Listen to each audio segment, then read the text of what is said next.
Welcome to the new episode of the More People Podcast. I'm your host, Richard Hanwell, Managing Director for More People. Absolute pleasure to be joined by Suzanne James. Welcome, Suzanne. Suzanne, if you'd be so kind as to give us an intro to yourself and your career today. I'm the People and Culture Director for FairFax Meadow. We are the biggest catering butcher in the UK, and we're part of the Hilton Food Group. I've actually been in HR now for well over 25 years. I'm appalled to say. Very much part of the food industry. It begs the question, why HR in the first place? Do you know, I've been asked that before, and I haven't got a spectacular answer, to be honest. It was very much that I was actually in recruitment before I went into HR. And I just literally was one of those, I've got a training bias. I started in training. Okay. And then it was just one of those evolving processes. Yeah. And I think I've got a bit of a, I like to be a bit nosy as well. So it always helps in that way. And I'm very curious. I'm curious, yes, absolutely. But I'm also very passionate about people. Yeah. Very much a people person, and seeing people develop and being able to be a part of that is something that I've always been a part of. So it seems a natural step for me to be in. People are the biggest asset to any business, right? And being able to play a part in their career, their lives to a degree is of paramount importance, and never more so now in a world where we're in a war for talent, shall I say, which I'm sure we'll get onto later. But you mentioned there, obviously, you've been in HR for quite a large period of time. How have you seen the function of HR change and evolve over that period? Yeah, I think there's been a lot of changes, and I think if we look back to, if I go back to 25 years ago, it was very much the transactional part of HR. It was, always reactive, dealing with employee issues, but it was almost the administrative function of a business. I'd like to think that although we do have a lot of admin still now, we've very much evolved so that we are really adding value to any business now. And you mentioned there that people are the biggest asset, and I absolutely agree with that one. And we have to invest in our people to get that benefit. Yeah. And so for me, I've seen the fact that we are, there's certainly more HR professionals on boards. Yeah. Board of directors now, and which is great to see, and certainly more females on boards as well is another one. Even in our industry. Even in our industry, yeah, we're very meat is very much a male-dominated industry still, but yeah, I think we can see that we are contributing now, and it's lovely that the actual parts of HR now have shifted towards more about developing people, finding out what works for them. It's not a one-size-fits-all anymore. It's actually different. What are the current real big challenges that you're facing? I think the challenges are still things around that multi-generational, workforce. The jobs in the next few years are going to be very different to what they were previously. Absolutely. So. And our particular challenge that we're facing right now is, again, we're doing great initiatives. We're doing great initiatives for around well-being, around engagement, making us stand out as that employer of choice. We're particularly doing work around succession planning and early careers, and sort of, apprenticeships and graduate schemes and all of those nice things. And we seem to be hitting a little bit of a block in that middle layer, if you will. So we're doing some great initiatives at the top end to encourage that succession planning and having a planned approach to it. Yeah.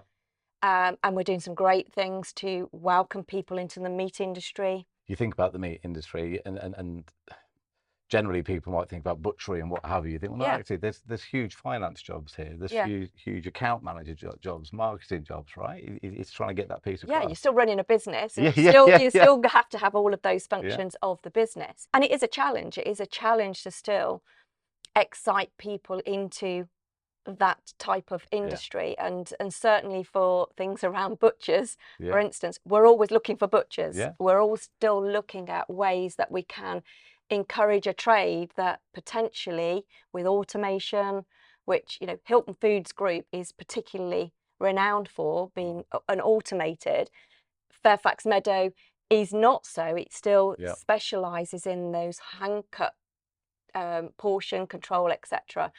And that's still a challenge for us to still entice people into the industry.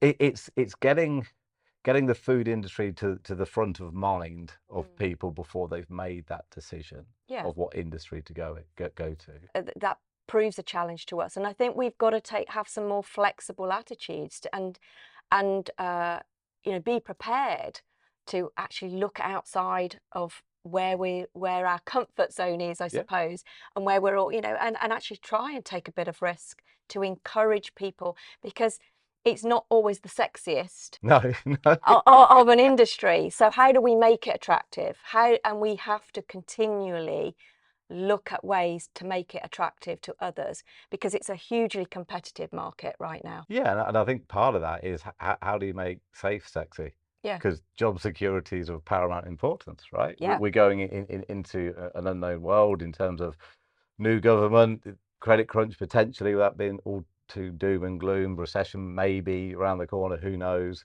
But having a safe industry, one that is still going to be there and is still doing great things. It's how do we make safe sexy, and how do we encourage those graduates, those school leavers, to get involved in the industry? And I think that's where we have got to, you know, we've got to change our mindsets. We've got to change our ways of doing things to do that. And certainly for us, that is an area that we're looking at, to say, how can we have different pathways to developing? And certainly, you know, a project that I'm working on is, yes, around bringing in the early careers, but you know, and utilising, say, apprenticeship levy or graduate schemes, etc.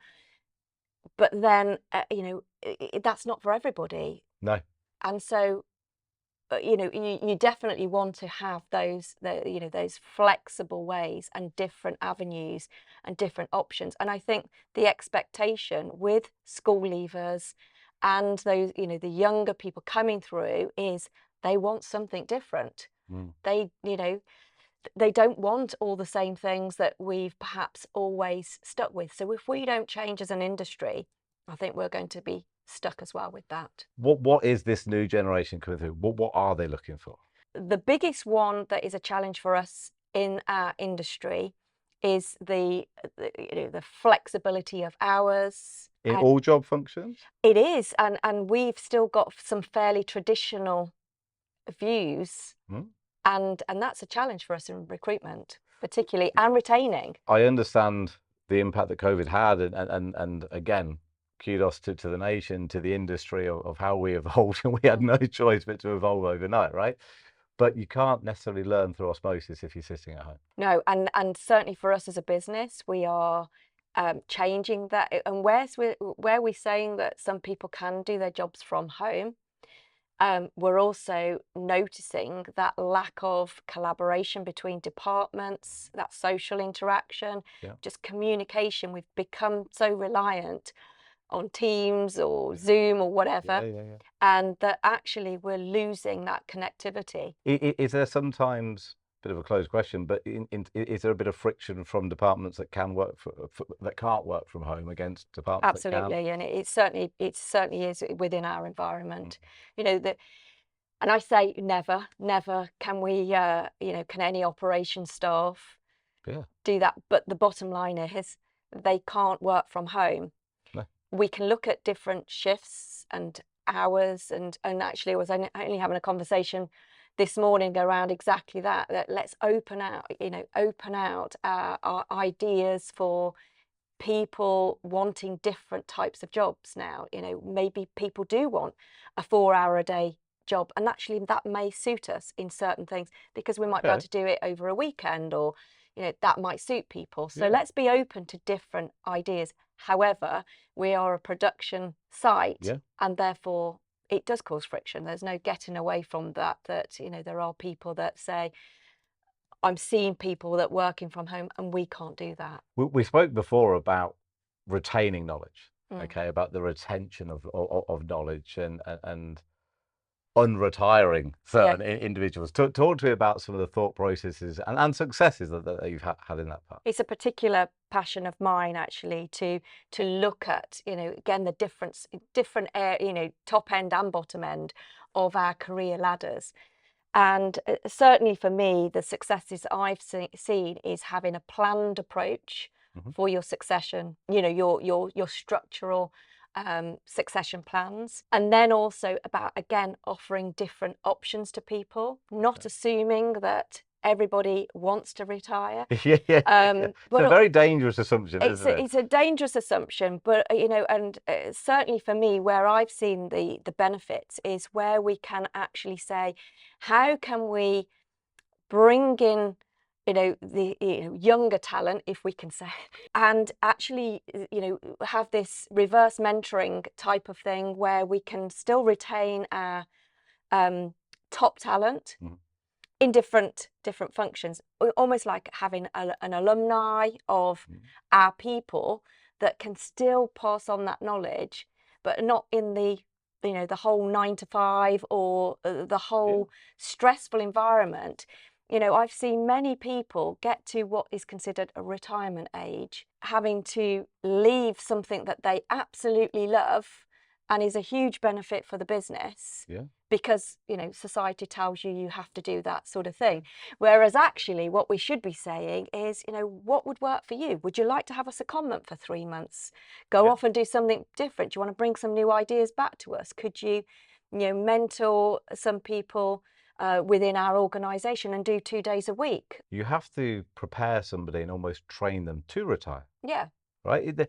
If something has been a staple part of your life for anywhere up to 40 plus years and then it's gone, how does one's brain function when you don't then have to get up and go to work? I can imagine to me potentially right now retiring sounds great, right? But the reality is, if you're suddenly then at home all the time, your relationship dynamics can change, but you've also got to have other interests. For people that are really working some long hours or big jobs or whatever, to be perfectly frank, to suddenly go, right, society says I have to retire. What do you do? It's a big problem, and certainly my experience of people in that's not what they want. And actually life expectancy, I know it's getting a bit morbid now, but life expectancy is now is much bigger than anything. We're expected to live 20 years more than what it used to be, and therefore your working life is extended as well. I think my experience at the minute is that actually we should be looking at different options to suit all of our generations and their needs. So again, it's not that one size fits all. But I think also we touched on the, you didn't necessarily say middle management, but that there's a lot to be said and a lot going on at the apprentice level, school leavers.